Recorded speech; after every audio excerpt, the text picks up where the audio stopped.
బైబిల్లో మరణము లేనటువంటి వారు, నిరంతరము జీవించే వాళ్ళు ఒక 5 మెంబర్స్ చూద్దాం. First one, Enoch walk with God. హానోకు దేవునితో నడిచెను.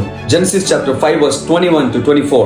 సెకండ్, ఏలియా దేవుని యొద్దకు కొనిపోబడెను. Second Kings chapter 2 verse 11. Third one, Melchizedek, షాలేం రాజు, మరణము అంతము లేనటువంటి వాడు. Hebrews chapter 7 verse 2.